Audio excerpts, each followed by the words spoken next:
Hola, ¿cómo les va? Bienvenidos a En órbita, el podcast internacional de T13.cl, donde nos dedicamos a interpretar lo que está pasando dentro de lo que sabemos y dentro de lo que podemos pensar. Mi compañera Gabriela Valenzuela está de asignación en un turno diferente y hoy me acompaña nuestro editor Tomás Pardo, con quien vamos a compartir este capítulo que esencialmente, si yo tuviera que colocarle un título, le pondría Vientos de Guerra. Sí.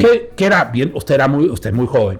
Vientos de Guerra, una serie que funcionó allá por los años, pueden haber sido 70-80, que narraba lo que había pasado en el ataque que Estados Unidos sufrió a manos de Japón en Pearl Harbor. Sí. Hoy la situación es diferente. Yo sé que usted está informado y por lo tanto lo que está aconteciendo entre Irán e Israel usted ya lo conoce. Pero todos los desarrollos de esta semana, y es por esa razón que no habíamos grabado antes para permitir que se desarrollaran los hechos, nos van desembocando a que Vientos de Guerra es una buena expresión de lo que está pasando. ¿O no, Tomás?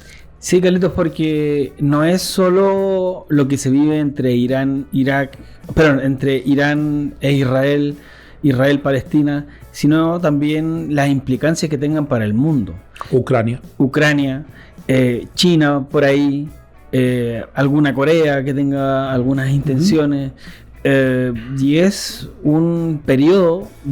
Nosotros en alguna edición de podcast o análisis internacional hemos hablado que el mundo es cíclico, el ambiente bélico puede ser cíclico, pero llevamos varios años donde estamos rozando un cataclismo, entre comillas, humanitario, dejando fuera el armamento, pero que se vive siempre muy tenso, muy al límite. En el borde de la cornisa, diría. Exactamente, donde de hecho tú tuviste una entrevista ahí de un libro que hablaba de lo mismo, y que raya en lo humanitario, raya en que para qué tenemos ciertas organizaciones internacionales, y raya también en que las potencias están llegando a un punto donde dominar el mercado económico al parecer ya no es suficiente. El dominar rutas también parece que no es suficiente, y que están llegando al punto de quién tiene más armas y quién asusta más al mundo que el otro, creo yo. Uno tendría hoy, ustedes saben que esto se graba normalmente los días martes, hoy estamos en jueves, y para los chilenos este fin de semana largo, mañana hay un feriado en nuestro país, por si usted no está viendo afuera. Las cartas que hay sobre la mesa, y las voy a colocar todas, son las siguientes. A ver. Irán hoy atacó en el ataque más fuerte que ha tenido Irán en el curso de estos 7 días de intercambio de misiles, y dejó al menos 40 heridos en un ataque que afectó al hospital de Beersheba, sí, en el sur de Israel. Beersheba, de pasada, es una de esas demostraciones de que los israelíes están colocados a un nivel de desarrollo tecnológico bien importante. Ellos hicieron esa ciudad en el desierto, ahí no había nada. Yo estaba en Beersheba. Después hubo una serie de ataques que incluso alcanzaron Tel Aviv, en el sector viejo de Tel Aviv, el sector del muelle, que es Jaffa o Yafo, como se dice y hubo otra ciudad que es Olón, que resultó también alcanzada por los misiles. Esa es la parte de hoy. Pero la parte más preocupante es que Israel bombardeó una central nuclear iraní durante las últimas horas, y una central que registra daños importantes. Y como uno se pone a revisar esto, hace 3 o 4 días ya se empezó a hablar de las bombas antibúnker de Estados Unidos, que pesan un poquito menos de 14 toneladas cada una, y que solo pueden ser transportadas, curiosamente, por un avión de Estados Unidos, que es el B-2 Spirit, que además es un avión indetectable. Todo esto es lo que hay en la mesa hoy. Para que esto se agrave un poco, el Wall Street Journal ya habló de un eventual plan de ataque que fue inmediatamente desmentido por Donald Trump, pero que tiene asidero en lo siguiente. La base de los B-2 Spirit está dentro del territorio de los Estados Unidos. ¿Sí? Y hay otro grupo de aviones, o al menos 2 aparatos o uno, estacionados en Diego García, en el Océano Índico. Sabemos por táctica militar y por estrategia que este bombardeo que se planea con esta bomba antibúnkers tiene que ser en oleadas sucesivas por la profundidad en la que están instaladas, sí, las centrífugas de la central de Fort Lauderdale. Y en este naipe que estoy jugando con Tomás, La única carta que falta es una que solo una persona tiene en el mundo, que es Donald Trump. Que es la que se ha retratado en películas como la llave de acceso, el teléfono rojo en su tiempo. Rusia hoy dijo a través de su presidente Vladimir Putin que si hay un ataque tendría consecuencias incalculables sobre el mundo, advirtiendo un poco a Estados Unidos que no se atreva a hacerlo. El problema es que el dueño de esa llave está jugando con todos. Yo diré, lo presenté ayer, yo veré si ataco, puede ser esta semana, puede ser la próxima, no sé, yo voy a ver. Es más, ni siquiera sé qué voy a hacer. Es que es el punto que lo que yo te decía. Ya al final el tema económico no tiene mucho que ver, rutas, es como, mira, yo tengo armas y lo voy a hacer. Correcto. Porque y ni siquiera es el negocio armamentista. No. Antes, ¿te acuerdas que hablaba que quiénes son las potencias que más venden armas? Y estaba siempre Estados Unidos, Israel como potencia más abierta. De hecho, Chile tiene mucho equipamiento de policía y militar que viene de manufactura israelita. Así es. Déjame marcar que hay una fuerte tensión entre el gobierno de Israel y el gobierno de Chile por la decisión de Chile de retirar a sus agregados militares, eso lo hablamos, pero la decisión de no comprar ningún tipo de producto que sea manufacturado en zonas de Palestina ocupadas. Esa es la expresión que utilizó el gobierno chileno. Sí. Bueno, volviendo al punto, es que ahora es mostrar lo que tengo. Hay convenciones para desmilitarizar o quitar el armamento nuclear, pero ¿hasta qué punto o quién lo hace? Porque las potencias grandes no se van a desarmar. No se han desarmado y tienen declaradas armas nucleares. Hagamos una lista. Tiene armas nucleares China. ¿Sí? Tiene armas nucleares Corea del Norte. Tiene armas nucleares Rusia. Sí. Tienen armas nucleares Pakistán e India. Tiene armamento nuclear o en desarrollo o proyecto de desarrollo Irán. Tiene armas, se supone, así como para pasar el punto del tiro, que tienen, pero no declaradas. Correcto. Pero están, según la inteligencia de Estados Unidos, a 3 años de poder manufacturar un arma convencional nuclear. Tiene armas nucleares Israel. Tiene armas nucleares Estados Unidos. Tiene armas nucleares Francia y tiene armas nucleares el Reino Unido. Si se me perdió uno, se me perdió. Al menos 10 países del mundo tienen capacidad nuclear. ¿Qué es lo que lo hace esto tan complicado? Que la base sobre la que estamos dirigiendo la mirada es la única base que Irán tiene para enriquecer el uranio. Para que usted me entienda, el uranio se extrae y se somete a altísimas velocidades para irlo mejorando. Según lo que yo leí, Irán tenía uranio al 60%, que no es de grado militar, pero es un grado importante. Claro. Y lo que está buscando es tener uranio de grado militar, por si acaso, parecido a lo que se utilizó en Hiroshima y en Nagasaki. Dicen que si Estados Unidos no le, entre comillas, colabora a Israel con destruir esta planta de enriquecimiento de uranio, en 3 años más habría un arma nuclear y ahí la cosa sería más grave. El tema de fondo es que nos engañaron. Israel dijo que Irán tenía el arma lista y que la quería usar. Y ese fue el motivo de la operación que ha dejado más de 200 muertos, entre ellos gran parte del alto mando militar y científico del programa nuclear iraní. Pero si la inteligencia de Estados Unidos dice que estaban a 3 años de desarrollar el arma atómica, entonces Israel quiso adelantar un golpe de mano que ya había hecho en la historia. Lo hizo contra Saddam Hussein y lo hizo contra Hafez el-Assad en Siria e Irak. ¿Cuáles son las implicancias de bombardear esa planta? Porque mire, militarmente hablando, Irán perdería la posibilidad de enriquecer uranio. Pero ¿cuál es el escenario que va a generar eso? Sí. Porque además no hemos dicho. Bueno, perdón, e Irán que firmó, está en el tratado, el nombre te lo digo al tiro, que era Tratado de No Proliferación de Armas Nuclear, el TNP. Claro. Ahora. Tratado que Israel no firmó. No. Eso lo marcó está circulando en Instagram, lo vi ayer, un profesor israelí. Mira, te digo los que firmaron. Perdón que te interrumpa, dale, porque dale. es un hecho que igual Pues es una conversación. Exacto, mira. Rusia Ujú. está como potencia nuclear oficial, perdón, sí. Estados Unidos también, China, Francia, Reino Unido. No firmó Pakistán, India tampoco firmó. Correcto. Israel está como no declarado y Corea del Norte se retiró. Ya, bueno. Eso es como para... No nos equivocamos de ninguno, no se nos No. escapó ninguno.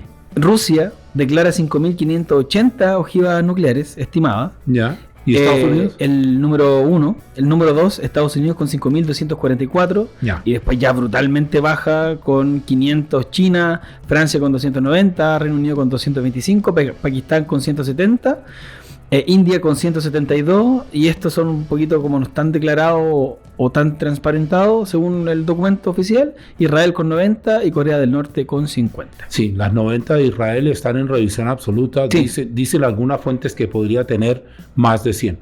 Ahora, yo quiero devolverme a una cosa, y ese es un dato bien esclarecedor.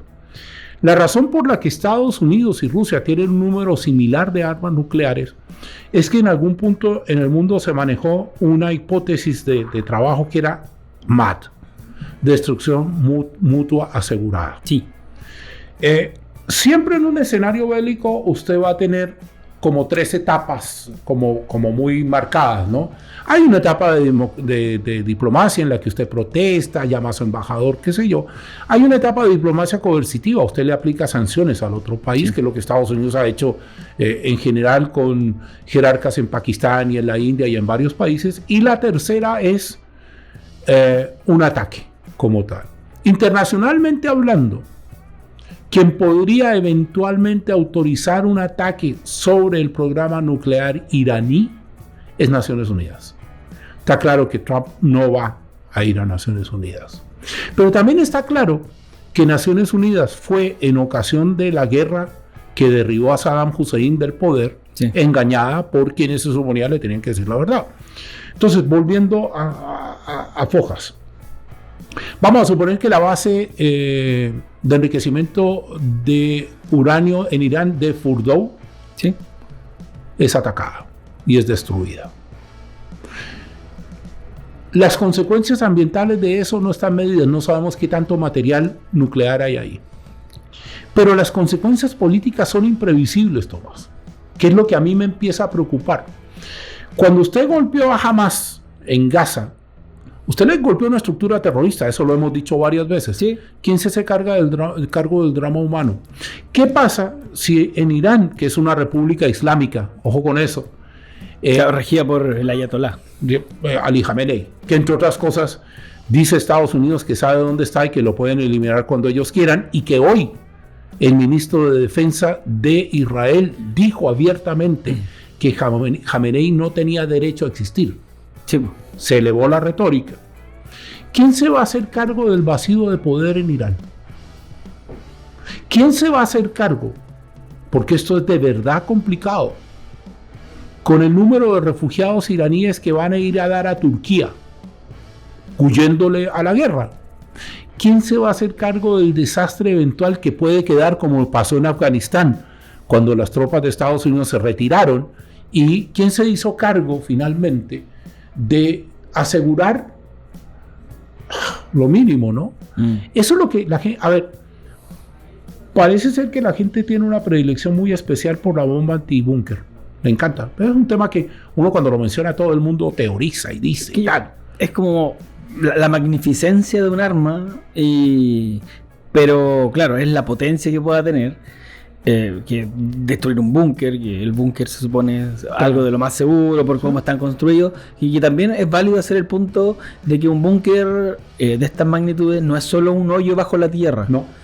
¿Qué tiene un búnker de grado militar? Tienen construcciones de concreto, de concreto revestido por hormigón, ¿Sí? y una tercera base que puede ser ya un poquito más, entre comillas, ligero. Está provisto de muchas otras especificaciones técnicas, pero es como para entender que no es llegar y tirar una bomba o algo. El daño que va a causar, no solo en el lugar, sino que en los alrededores. Porque una bomba de tal magnitud, o si son varias bombas de esa magnitud, imagínate cómo va a dejar, primero que todo, estéril esa tierra, ¿Y cómo va a impactar en la población cercana? Y no estamos hablando de 2 o 3 pueblos, estamos hablando de un radio bien importante. Si uno tomara esa tesis por válida, yo quiero volver al lado humano, porque me preocupa. Nosotros, por ejemplo, tenemos un problema migratorio, todos sabemos eso. Nos hemos hecho los locos un poco con el problema, está un poco tapado por otras cosas. Pero en Chile en este minuto viven alrededor de quizá legalmente 1.200.000, 1.300.000. Regularmente, digamos. Regularmente, y casi 2 millones y un poco más sumados los que son indocumentados. En la frontera con Turquía se pueden acumular de un minuto a otro más de 4 millones de personas que le están huyendo a la guerra. Sí. ¿Quién se va a hacer cargo? Porque aquí el problema no es neutralizar a Irán. Sí es un problema. Y sí, Israel decidió tomar armas para arreglarlo. Y entonces yo tengo que decir que a Irán, que fue atacado, le queda el derecho de responder a ese ataque. Pero ¿sabe cuál es el problema, Tomás? Cuéntemelo. Que nadie responde a los ataques y a las normas. Nadie responde a códigos que son de suyo. Por ejemplo, cuando una organización terrorista, no estoy hablando del Estado Islámico de Irán, a quien respeto profundamente como un Estado, como un país. Cuando una organización terrorista sitúa sus laboratorios y sus pasillos y sus túneles debajo de un hospital, en un lugar en el que no hay gobierno, que usted ataque eso parece lógico, parece como está bien. Que en el lenguaje del escenario de guerra se llama guerra de guerrillas, que es meter cuarteles entre la población. Si Estados Unidos no consigue con la diplomacia coercitiva, porque eso es lo último que decía el artículo de Wall Street Journal, que a mí me pareció muy interesante y le agradezco a nuestra oficina en Washington que lo haya remitido. Lo que decía era que Irán lo que estaba dispuesta era a conversar con Donald Trump y entregar un par de plantas de enriquecimiento bastante más primitivas que Fordow, a lo que Trump contestó que no le interesaba. Y Trump agregó otro tema que yo no sé si Estados Unidos sea quien tenga que pedirlo. Trump dijo rendición total. Y que yo sepa, pues soy muy ignorante, no hay una guerra entre Estados Unidos e Irán declarada. Y si usted quiere irse a cómo se califican esas situaciones, lo que hay es un conflicto entre Irán e Israel. Y tampoco hay una guerra declarada entre Israel e Irán. ¿Israelí? E Irán. Por eso estoy diciendo, claro. Es un conflicto. Y claro, es que también Trump, llevado por sus pasiones, por decirlo figurativamente, todo lo pone en un contexto demasiado bélico o creer muy propio de su figura, que lo hemos visto en el cine, en todo lado, que es muy mesiánico. Bueno, es que usted sabe que el atributo de un populista es ser mesiánico. Sí. O sea, usted llega a un lugar de liderazgo cuando es populista con el declarado y manifiesta intención de salvar a su país y a su gente del desastre. Claro. Desastre que, por cierto, proviene de todos los que no piensan igual que usted. Totalmente. Entonces, lo que hemos visto es que en otra situación, con otro presidente, Estados Unidos lo que le habría dicho a Israel es: ok, perfecto, ya bombardeaste, vamos a ver qué podemos conseguir de otra forma. Lo que hizo Trump, según lo que uno puede entender, es decir, yo no tengo nada que ver, pero los israelíes recibieron la inteligencia necesaria para bombardear Teherán. Sí. Y esa inteligencia no vino de las redes satélites israelíes, vino de otra parte. En la medida que fueron progresando las situaciones, la retórica de Trump hacia Irán fue cambiando. De hecho, Irán hoy escaló más el tono, y que los responsables iban a caer o van a tener represalias. Claro, pero... Y ahí es el punto donde tú dices, pues, si Israel tuvo, entre comillas, apoyo, estaba como especulando acá, o hablando sobre tesis o hipótesis, alguna u otra ayuda, lo que desliza este comunicado de Irán es que tanto Israel, que fue el que ejecutó, como también la inteligencia de quien haya colaborado, también iba a recibir castigo, entre comillas. En ocasión del ataque, de un par de ataques de Israel, no recuerdo bien contra quién, los países árabes en masa protestaron por la violación de sus espacios aéreos. No ha habido ninguna protesta de esas esta vez.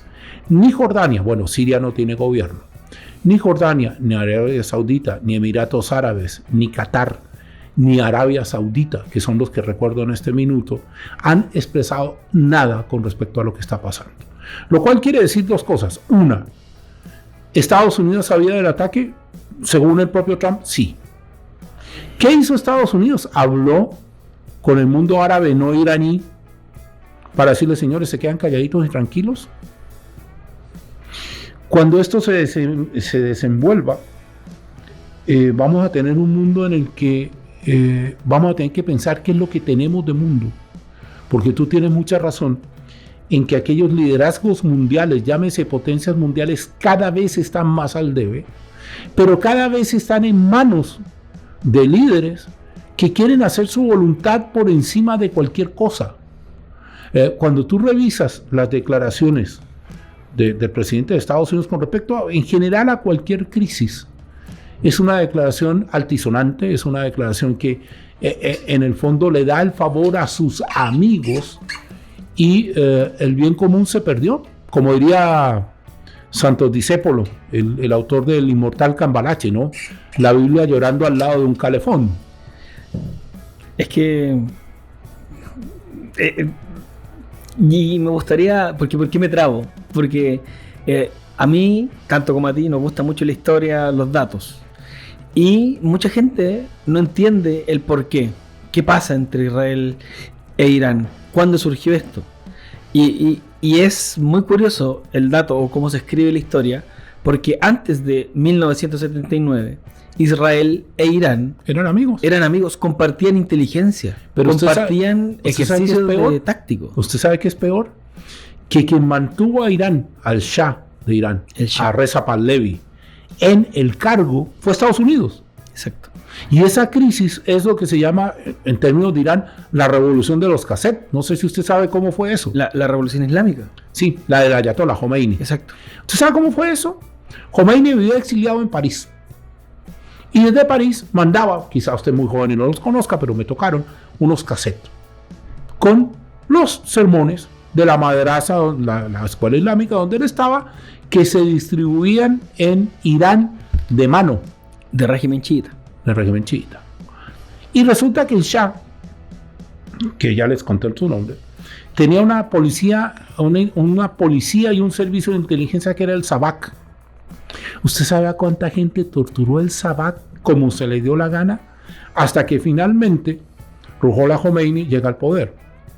Declara la República Islámica y se anota un punto contra Estados Unidos y contra el entonces presidente Carter, secuestrando y capturando la embajada de Estados Unidos. Bueno, esa es otra historia. Pero cuando se muere Khomeini, asume Jamenei.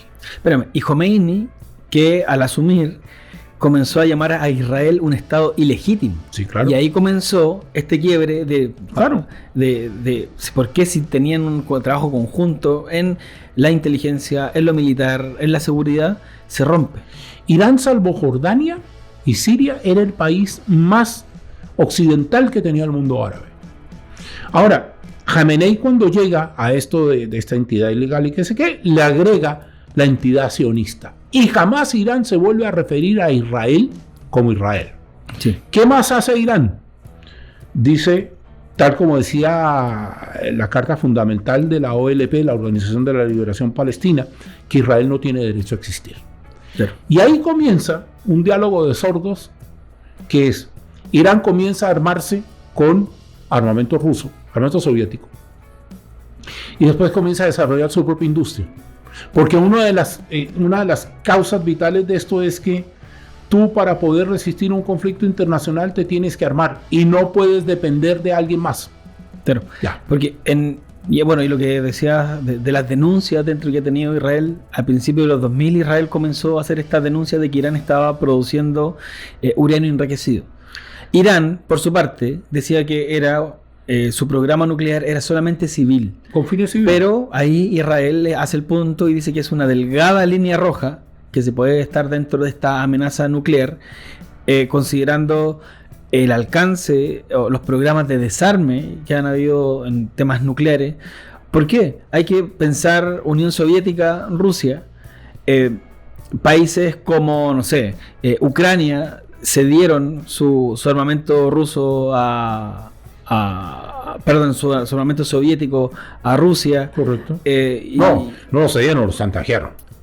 Digamos, cedieron. No, los chantajearon. Sí. Mira, el caso de Ucrania y Rusia se resolvió con Moscú diciéndole a Ucrania: o usted me entrega el material nuclear que está ahí, o yo lo ataco. Sí. Pues fue una petición muy amistosa. Digamos, sí. Y hubo varios países, Ucrania, Kazajistán y Bielorrusia fueron los que terminaron, por decirlo de alguna forma, cediendo o pasando. Ahora, Bielorrusia es íntimo amigo de Moscú en este minuto. Claro, sí.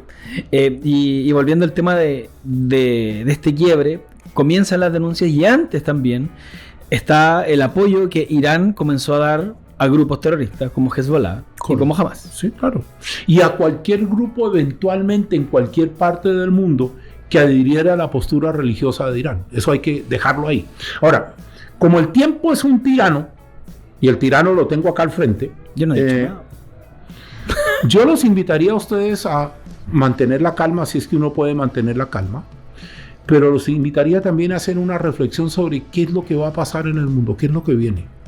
Porque vamos camino a un mundo que se va a dividir fundamentalmente, y ya está dividido, en casi 4 grandes bloques, ¿no? El bloque ex soviético, en el que Rusia tiene mucha influencia, China, para qué decir, Europa, para qué decir, y Estados Unidos en este minuto.